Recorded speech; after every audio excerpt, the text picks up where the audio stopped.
Hello everyone, I am सिमरन त्यागी और आज हम इस वीडियो में पढ़ने वाले हैं बीए, बीएससी एंड बीकॉम का जो हमारा को करिकुलर का क्वेश्चन पेपर होता है सेकंड सेमेस्टर का फर्स्ट एड एंड हेल्थ यानी प्राथमिक चिकित्सा एवं स्वास्थ्य। तो इसके सिलेबस में हमारी टोटल 4 यूनिट होती है।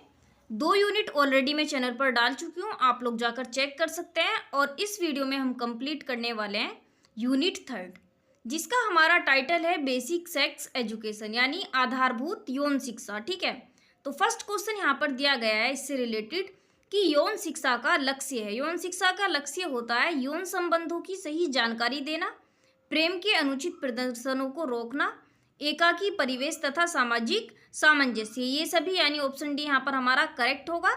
देन दिया गया है कि माता पिता तथा अभिभावक बच्चों से किस मुद्दे पर बात करने से हिचकते हैं, तो ये होता है यौन शिक्षा। ठीक है, ऑप्शन जो बी है यहाँ पर वो हमारा करेक्ट होगा। देन दिया गया है कि यौन शिक्षा देते समय किन तथ्यों पर बात करनी चाहिए, किन तथ्यों पर बात करनी चाहिए, शरीर रचना विज्ञान पर। ठीक है, उसके बाद दिया गया है कि अधोवस्त्रों की आवश्यकता पर, ये भी करेक्ट है। देन दिया गया है कि परिपक्वता तथा शारीरिक परिवर्तनों पर, ऑप्शन डी यहाँ पर करेक्ट होगा इन सभी पर।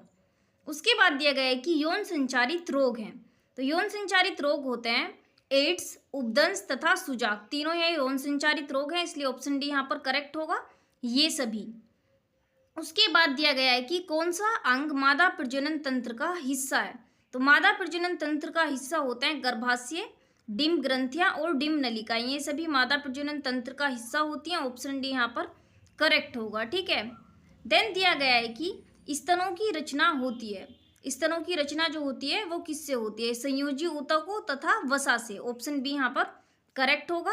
उसके बाद दिया गया है कि युवक युवती को किस प्रकार की जानकारी और मार्गदर्शन देना है, यह निर्भर करता है उसके, किस चीज पर निर्भर करता है, सामाजिक कौशल पर, मानसिक कौशल पर और व्यक्तिगत कौशल पर, इन सभी पर करेगा, ऑप्शन डी यहाँ पर करेक्ट है। देन दिया गया है कि मनुष्य के शुक्राणु कोशिका में गुणसूत्रों की संख्या होती है, मनुष्य के शुक्राणु कोशिकाओं में गुणसूत्रों की संख्या कितनी होती है, ऑप्शन जो हमारा ए है वो करेक्ट होगा 23। ठीक है, इसकी पेयर में पाई जाती है लेकिन। देन दिया गया है कि भ्रूण का पूर्ण विकास हो जाता है, भ्रूण का पूर्ण विकास कब हो जाता है, 7वें माह के अंत तक। ठीक है, उसके बाद क्या होता है, सिर्फ उसकी ग्रोथ होती है, ऑप्शन सी यहाँ पर करेक्ट होगा। देन क्वेश्चन नंबर 10 पर दिया गया है कि यौन शिक्षा कौन दे सकता है, तो यौन शिक्षा कौन दे सकता है, माता पिता, भाई बहन दे सकते हैं। ठीक है, उसके बाद अध्यापक भी दे सकते हैं, दोस्त या कोई नजदीकी व्यक्ति भी दे सकता है, ऑप्शन डी यहाँ पर करेक्ट होगा ये सभी। देन दिया गया है कि शरीर का कौन सा तंत्र ऐसा है जिसका स्वरूप स्त्री तथा पुरुष में भिन्न भिन्न है, तो ये कौन सा तंत्र होता है, ये होता है प्रजनन तंत्र। ठीक है, ऑप्शन बी यहाँ पर करेक्ट होगा। देन दिया गया है कि सिफिलिस रोग की जानकारी के लिए जांच करनी चाहिए, किस चीज की जानकारी करनी चाहिए जांच, तो सिफिलिस रोग के लिए हमें जांच करनी चाहिए वॉशरमैन टेस्ट की। ठीक है, ऑप्शन डी जो है हमारा यहाँ पर वो करेक्ट होगा। देन दिया गया है कि एड्स फैलने के कारण है, एड्स फैलने के कारण हमारे वैश्यागमन हो सकता है, एचआईवी संक्रमित रक्त आदान हो सकता है और सिरिंज शेयर भी हो सकता है, ऑप्शन डी यहाँ पर करेक्ट होगा ये सभी। देन दिया गया है कि योनि डायाफ्राम की क्रिया है, योनि डायाफ्राम की क्रिया होती है शुक्राणु को अंडाणु के संपर्क में आने से रोकना, ऑप्शन सी यहाँ पर करेक्ट है। देन दिया गया है कि मादा के बाह्य प्रजनन अंग है, मादा के बाह्य प्रजनन अंग होते हैं बृहत भगोष्ठ, लघु भगोष्ठ और भग्नाशय, ऑप्शन डी यहाँ पर करेक्ट होगा ये सभी। उसके बाद दिया गया है कि पुरुष में प्राथमिक यौन अंग है, पुरुष में प्राथमिक यौन अंग होते हैं, यहाँ पर जो ऑप्शन दिए गए हैं पुरुष में प्राथमिक अंग होंगे वृषण, ऑप्शन सी यहाँ पर करेक्ट है। देन दिया गया है कि मूत्रवाहिनी निकलती है, मूत्रवाहिनी कहाँ से निकलती है, श्रोणि मेखला से, ऑप्शन डी यहाँ पर करेक्ट होगा। उसके बाद दिया गया है कि प्रोजेस्टेरोन हार्मोन स्रावित होता है, प्रोजेस्टेरोन हार्मोन जो होता है वो कार्पस ल्यूटियम से स्रावित होता है, याद रखना, ऑप्शन बी यहाँ पर करेक्ट होगा। देन दिया गया है कि मनुष्य में वृषण कहाँ स्थित होते हैं, मनुष्य में वृषण होते हैं वृषण कोष में, ऑप्शन बी यहाँ पर करेक्ट है। देन दिया गया है कि गर्भस्थ शिशु स्वयं श्वास लेना कब आरंभ करता है, तो ये श्वास लेना आरंभ करता है 8 माह के अंत तक, ऑप्शन सी यहाँ पर करेक्ट है।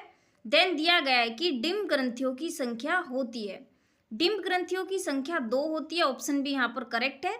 उसके बाद दिया गया है कि मादा लैंगिक हार्मोन किसके कारण विकसित होते हैं, जो मादा लैंगिक हार्मोन होते हैं वो एस्ट्रोजेंस, प्रोजेस्टेरोन एंड रिलैक्सिन के द्वारा स्रावित होते हैं। ऑप्शन डी यहाँ पर करेक्ट होगा। देन दिया गया है कि प्रोटीन पचने के बाद बदल जाती है। प्रोटीन पचने के बाद बदल जाती है किस में? एमिनो अम्ल में, ठीक है, अमाइनो एसिड्स में। ऑप्शन ए यहाँ पर करेक्ट होगा। देन 24 पर दिया गया है कि प्रायः मासिक धर्म कितने वर्ष की आयु में प्रारंभ हो जाता है? तो मासिक धर्म जो होता है ये 12 से 14 वर्ष की आयु में प्रारंभ हो जाता है। ऑप्शन ए यहाँ पर करेक्ट होगा। देन दिया गया है कि गर्भ निरोधक का उपयोग किया जाता है। तो गर्भ निरोधक का उपयोग किया जाता है ओव्यूलेशन व निषेचन को रोकने के लिए। ऑप्शन सी यहाँ पर करेक्ट है। उसके बाद दिया गया है कि पुरुष के जननांग हैं। पुरुष के जननांग होते हैं वृषण, शुक्रवाहिनी और शुक्राशय। ऑप्शन डी यहाँ पर करेक्ट होगा, ये सभी। देन दिया गया है कि स्त्रियों में कितने जोड़ी अंडाशय पाए जाते हैं? ठीक है, तो यहाँ पर ऑप्शन हमारा ए करेक्ट होगा, एक जोड़ी अंडाशय पाए जाते हैं। ऑप्शन ए यहाँ पर करेक्ट है। देन दिया गया है कि XY गुणसूत्र मौजूद हैं। XY गुणसूत्र जो होते हैं वो मौजूद होते हैं पिता में, ठीक है, ऑप्शन बी यहाँ पर करेक्ट है, जबकि माता में होते हैं XX। देन दिया गया है कि जन्म दर कम करने हेतु उपयोग करने वाली विधि है। जन्म दर कम करने हेतु उपयोग करने वाली विधि इनमें से सभी हैं, यानी लूप, कॉपर्टी और कंडोम। ऑप्शन डी यहाँ पर करेक्ट होगा, ये सभी। उसके बाद 30 पर दिया गया है कि मनुष्य में अंडाशय द्वारा एक वर्ष में कितने अंडे बनते हैं? तो ऑप्शन ए यहाँ पर करेक्ट होगा, यानी जो क्वेश्चन नंबर हमारा कितना है 30 पर ए। ऑप्शन ए यहाँ पर करेक्ट है। देन दिया गया है कि यौवनारंभ के समय किस प्रकार के परिवर्तन होते हैं? यौवनारंभ के समय परिवर्तन होते हैं शारीरिक और संवेगात्मक। ऑप्शन सी यहाँ पर करेक्ट है। देन दिया गया है कि निम्नलिखित में से कौन सा पुरुष द्वारा उपयोग किए जाने वाले जन्म नियंत्रण उपकरण हैं? तो ये होते हैं यहाँ पर ऑप्शन जो दिए गए हैं हमारे, इनको एक बार पढ़ लेते हैं, ठीक है। तो ये होंगे जो पुरुष के द्वारा उपयोग किए जाएंगे कंडोम। ऑप्शन डी यहाँ पर करेक्ट होगा। देन दिया गया है कि गर्भपात गर्भधारण के कितने समय तक कराया जा सकता है? तो ये कराया जा सकता है, जो यहाँ पर सप्ताह दिए गए 20 सप्ताह। ऑप्शन सी यहाँ पर करेक्ट होगा। उसके बाद दिया गया है कि माहवारी चक्र कितने दिन में पूरा होता है? ठीक है, तो माहवारी चक्र होता है 28 दिन में पूरा। ऑप्शन सी यहाँ पर करेक्ट है। उसके बाद दिया गया है कि LGBTQ में किस विषय से संबंधित शिक्षा दी जाती है? तो ये दी जाती है जो लेस्बियन होता है, ठीक है, उसके बाद गे, बाइसेक्सुअल एंड ट्रांसजेंडर, ठीक है, इनके बारे में।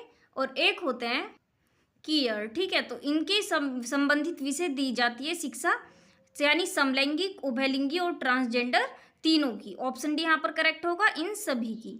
उसके बाद दिया गया है कि यौन हिंसा किसे प्रभावित करती है?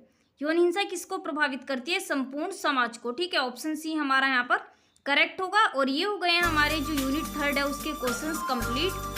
और 4th यूनिट को कंप्लीट करने के लिए आप लोग मेरे चैनल के साथ ज्वाइन हो सकते हैं। Thank you.